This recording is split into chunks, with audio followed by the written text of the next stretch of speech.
আগামী 16 জানুয়ারি শিলিগুড়িতে মহাকাল মন্দিরে শিলান্যাস করতে আসছেন মুখ্যমন্ত্রী মমতা বন্দ্যোপাধ্যায়।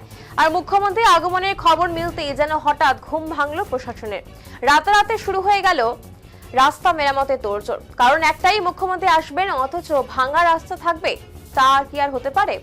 যে রাস্তা দিয়ে বছরের পর বছর সাধারণ মানুষ জীবনের ঝুঁকি নিয়ে চলাচল করছে, যে রাস্তা দীর্ঘদিন ধরে ছিল এবড়ো খেবড়ো খানাখন্দে ভরা, সেই রাস্তা এবার চকচকে করা উদ্যোগ নেওয়া হয়েছে। রাস্তাটি শিলিগুড়ি সিটি সেন্টার থেকে হসপিটাল লাইন সংযুক্তকারী রাস্তা। শিলিগুড়ি একটি গুরুত্বপূর্ণ অথচ দীর্ঘদিন ধরেই অবহেলিত অবস্থায় পড়েছিল এই রাস্তা। এতদিন ধরে সাধারণ মানুষের দুর্ভোগ প্রশাসনের চোখে পড়েনি, কিন্তু মুখ্যমন্ত্রী সফর ঘোষণা পরে যেন আলাদিনের চিরাগ হাতে পেল কর্তৃপক্ষ। প্রশ্ন উঠছে যে এত বছর ধরে কেন এই রাস্তার সংস্কার হয়নি, কেন সাধারণ মানুষের যাতায়াত নিরাপত্তা নিয়ে কখনো মাথা ঘামায়নি। শুধু কি কোনো বড় নেতা বা মুখ্যমন্ত্রী এলে উন্নয়ন নামক শব্দটি অস্তিত্ব প্রশাসনের মনে পড়ে? মহাকাল মন্দিরের জন্য জমি নির্ধারণ হয়েছে, শিলান্যাস হবে, এতে কোনো সন্দেহ নেই। ধর্মীয় প্রকল্প হোক বা উন্নয়নের কাজ তা অবশ্যই স্বাগত, কিন্তু সেই উন্নয়ন যদি শুধুমাত্র অনুষ্ঠানে আগে সাজানো মঞ্চের মতো হয়, তাহলে তা উন্নয়ন নয়, তা চোখে ধুলো দেওয়া ছাড়া আর কিছুই নয়। একদিকে মহাকাল মন্দির, অন্যদিকে হঠাৎ রাস্তা সংস্কার, সব মিলিয়ে শিলিগুড়িতে এখন উন্নয়নের পাঁচালী শোনানো হচ্ছে জোর গলায়।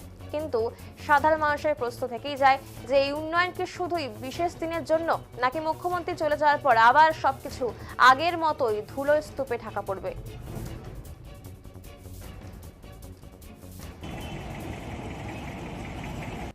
হবে সেটা জানি, এখন যখন শুরু হবে তখনই বুঝবো যে মন্দির হচ্ছে। তো এখানে এই চলতি মাসের 16 তারিখ রাজ্যের মুখ্যমন্ত্রী মমতা বন্দ্যোপাধ্যায় আসছে, শিলান্যাস করবে।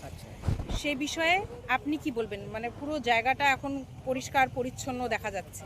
আপনি তো বেশ কিছুদিন ধরে এখানে রয়েছেন, আপনার দোকান রয়েছে এখানে, কি বলবেন? আমি বলতে চাই যে দিদি আসবে সেটা ভালো কথা, যাক রাস্তাঘাট পরিষ্কার হচ্ছে, কিন্তু আমি একটাই কথা বলতে চাই, এই রোডের লাইটগুলো নাই, তার জন্য আমরা ভীষণ দুঃখিত।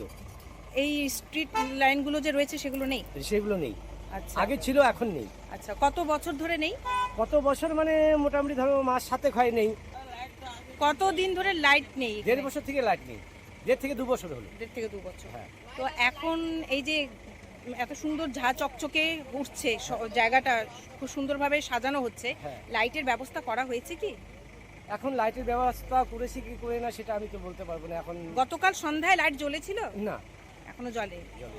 তো আপনি একজন এখানকার ব্যবসায়ী হিসেবে কি চাচ্ছেন? আমি চাই রাস্তা যদি লাইট দেয় তাহলে আমরা খুব সুবিধা হবে আমাদের। লাইট না থাকাতে কি ধরনের অসুবিধা হয়? লাইট না থাকাতে ধরো ছিনতাই হাবিজাবি ইত্যাদি, রাস্তার লোক টোক রাস্তায় ঘোরে, তার জন্য সবারই অসুবিধা। ঠিক আছে।